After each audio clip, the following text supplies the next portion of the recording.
அவர்களுக்குள்ளே ஏன்னா திரு டிடி அவர்கள் சொன்னதை அவர்கள் எம்எல்ஏ அடுத்த நாள் மறுத்தார். அவர்கள் எம்எல்ஏ வந்து எழுதி கொடுத்த ஆதாரத்தோடு வெளியிடப்பட்டுச்சு. அவர் எழுதி கொடுத்தது. ஸோ அங்கேயே வந்து ஒரு இடத்துல வெளியிடப்பட்டுச்சு. அவர்களுக்குள்ளேயே மாற்றி இருந்த பேர் அவங்க இருந்த அழுத்தமும் காரணமாக இன்றைக்கி பேச்சுக்கள் வரும்.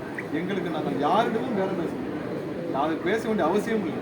நாங்கள் அப்படி அவசரப்பட்டிருந்தால் அதிமுகவோடு நாங்கள் அதான் இன்றைக்கி சொன்னாங்க. எங்களோட கூட்டணி கட்சி தலைவர் அந்த வைகோட் கூட எல்லாருமே சொன்னாங்க. நாங்கள் அவ்வளோ அவசரமாக கவர்மெண்ட் ஃபார்ம் பண்ணணும்னு நினச்சிருந்தா, எங்களோட தலைவர் ஃபார்ம் பண்ணணும்னு நினச்சிருந்தா அதிமுக தயாராக இருந்துச்சு. அவர்களோட சேர்ந்து உடனே ஃபார்ம் பண்ணிக்கலாம். அந்த தவறு அந்த காம்ப்ரமைஸை இன்றைக்கும் எங்கள் தலைவர் செய்ய மாட்டோம். அதில் எந்த விஷயமான எந்த தேவை இல்லை.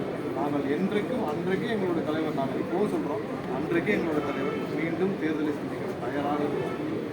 அன்று இன்னும் 1 மணி நேரம் தள்ளி போயிருந்தால் தேர்தலை சந்திக்க அன்னைக்கு போய் அன்றைக்கி கூட்டணி கட்சியில் அனைவரும் அது எல்லா கூட்டணி எங்களுடன் இப்போ பயணிக்கும் கம்யூனிஸ்ட் கட்சி தோழர்கள் அண்ணன் திருமா உட்பட இன்றைக்கி ஐஎம்எல் தலைவர் உட்பட அனைவருக்கும் தெரியும். அன்றைக்கு மட்டும் 1 மணி நேரம் தள்ளி போயிருந்தால் எங்களுடைய தலைவர் அன்றே தேர்தலை சந்திக்க 100% தயாராக இருந்தார். அதற்கான இதையும் எங்களிடம் வெளிப்பட்டு அன்றைக்கி உடனே எல்லாரும் அந்த கூட்டணி கட்சிகள் அனைவரும் அதற்கு ஆதரவு தெரிவித்து உடனே அனைத்து முடிஞ்ச பிறகுதான் சரின்னு நாங்கள் கவர்னர் மாநிலத்தில் அதுக்கான அனைத்தையும் எம்எல்ஏக்களோட ஆதரவு கிடையாது. அன்றைக்கி அது மட்டும் இல்லை என்றால் எங்களோட தலைவர் தெளிவாக முடிவெடுத்து தேர்தலை சந்திக்க 100% தயாராக இருந்தால் எந்த இதுவும் இல்லை. அது எங்களோட கூட்டணி கட்சிகள் அனைத்து நண்பர் தலைவர்களுக்கும் நன்றாக தெரியும்.